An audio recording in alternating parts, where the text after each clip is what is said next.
Здравствуйте, меня зовут Марина. В продолжение темы про кашель хочу рассказать вам, как приготовить натуральную эффективную микстуру от кашля в домашних условиях. Такое питье станет прекрасной альтернативой дорогостоящим аптечным средствам. Если вы заболели, то совсем не обязательно идти в аптеку. Очень часто все необходимое есть под рукой. Сегодня я сделаю микстуру, которая помогает очень эффективно при кашле. Достаем соду. Сода наверняка есть в каждом доме. Есть она и у меня.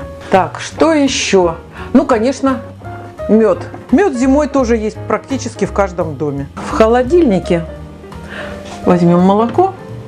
Так, и хорошо, все знают тоже, ну не все, но многие, что для смягчения кашля очень хорошо использовать сливочное масло. Ну, пожалуй, все. А нет, еще мы возьмем одно яйцо. Ну, яйца — это тоже такой продукт, который практически всегда есть дома. Вот первый рецепт, совершенно несложный, из того, что есть под рукой всегда. Сейчас нам надо вскипятить стакан молока. Выливаем его в ковш и доводим до кипения.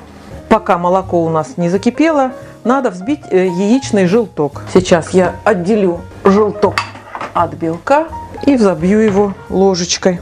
Отделять несложно. Белок вытекает, а желток остается в скорлупе. И теперь хорошенечко взобьем. Так, закипает молоко.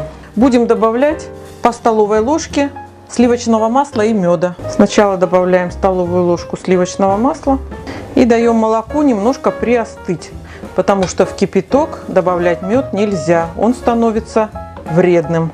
Чтобы молоко быстрее остыло, можно помыть стакан холодной водой и перелить туда молоко с маслом. Сейчас добавляем столовую ложку меда. Засахарился, значит хороший. На кончике ножа соды добавляем. Вот так. Средство эффективное от бронхита, ларингита, трахеита. Так, выливаем желток взбитый и хорошенько размешиваем.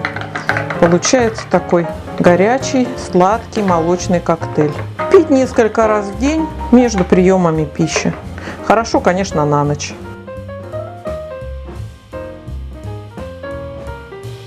Еще одна микстура от кашля. От первого рецепта у нас остался мед, а сейчас нам понадобятся 2 луковки средние и стакан молока. Вот, как ни странно, это все, но рецепт этот известен еще с позапрошлого века и очень эффективен. Чистим луковицу. Кстати, луковую шелуху я бы советовала собирать не только для того, чтобы красить на Пасху яйца. Это очень хорошее средство при многих заболеваниях. Позже я вам расскажу, как можно ее использовать для лечения. Это и природный антисептик, и ранозаживляющее средство хорошее. При простудах используют луковую шелуху. Так что собирайте. Лук надо измельчить. Пока режем поглубже, вдыхаем этот аромат. Особенно те, у кого есть насморк. Сразу полечимся. Высыпаем в ковш. И вторую луковицу также.